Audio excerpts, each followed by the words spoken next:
Your accent gives it away. Although Israeli studies and culture were always a part of the school curriculum, the first time I felt a true connection to Israel was when I went on a family trip to the country. I was 14 at the time, and I remember being captivated. I really fell in love both with the people, the scenery, the culture, and most importantly, I felt connected to that place in a way that I'd never felt connected to Boston or to America in general. And I think the most important thing that I felt is when I met youth my own age. Unlike myself, they weren't filling their time with trips to the mall, but rather they were spending their days hiking, creating, and leading at their local youth center. And their drive and passion really filled me with a longing that I'd never known before that. And from that moment, I knew I was going to come back to Israel. I wanted to live in a future in a country that felt like home to me, and in a country where my ancient history was born. And so after high school graduation, I kept that promise to myself, and I moved to Israel to a small kibbutz called Male Gilboa up in the north. And I was welcomed with open arms, part of the Garin Sabar Lone Soldier program. I drafted into the army, and my army service was very diverse. I started in the commander's course in the education unit, and upon completing the course, I was placed in Nativ. There I commanded and taught non-Israeli-born soldiers, but out of a desire to physically take part in the protection of Israel, I eventually signed an extra year and redrafted as a combat soldier in field intelligence. Wow. After a 7-month training period, I joined Battalion 727, which is adopted by the FIDF. It is the only all-women's combat unit in Israel, and is one of 2 in the entire world.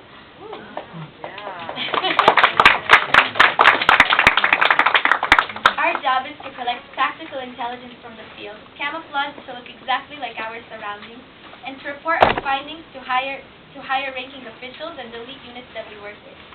We play an integral part in keeping the villages and cities of the South safe from attack.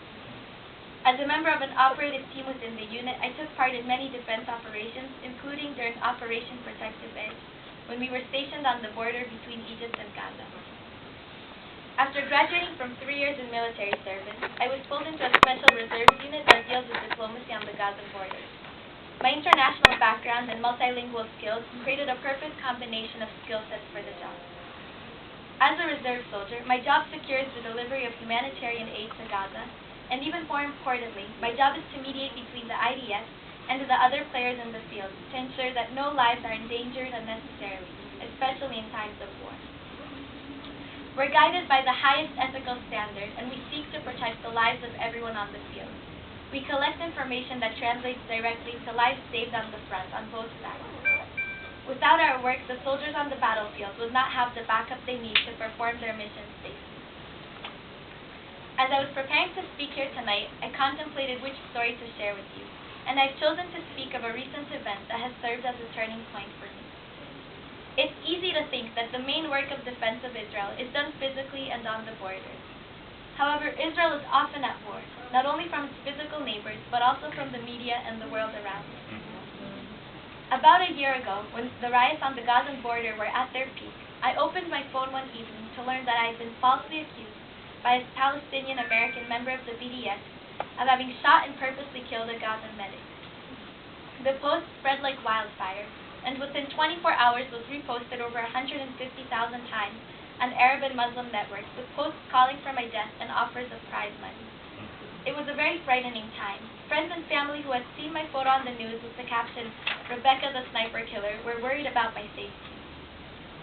I received an innumerable amount of hate messages and threats, and although the police and the IR unit in the Army got involved, it took a very long time for the story to quiet down and the effects to recede.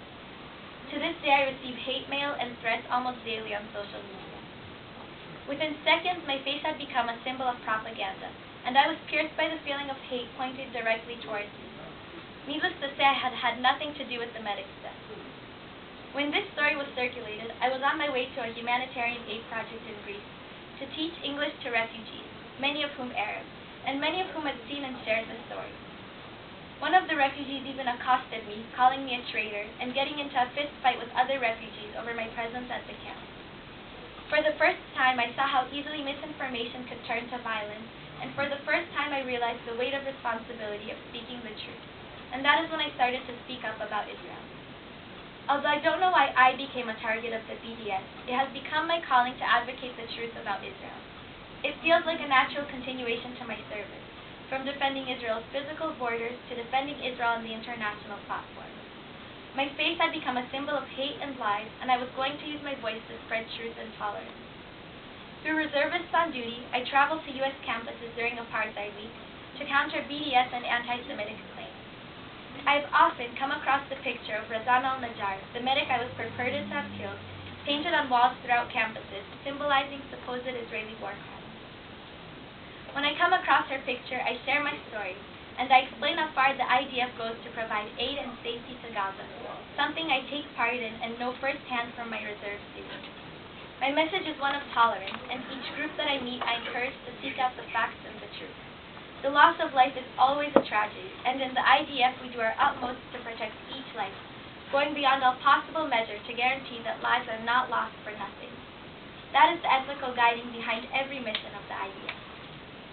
Before I finish, I'd like to thank the FIDF from the bottom of my heart. FIDF sponsored me to fly home during my service and after the Gaza war to see my family. This was the kindest gesture and one that allowed me to recuperate from a difficult period. Being a lone soldier is never easy, and we feel it most strongly in the small moments, on weekends and before holidays, when everyone else has gone home to their families and we're reminded that our families are thousands of miles away. Before almost every holiday, my commanders would call me aside and present me with a small gift or package from the FIDF. These gestures made my service easier and reminded me that I was never alone. Today, I volunteer with lone soldiers, paying forward the same support and kindness I had received and that had made my service that much easier. I'd like to thank you for allowing me to share my story. It is an honor for me to be here with you, and on behalf of myself and my fellow lone soldiers, thank you.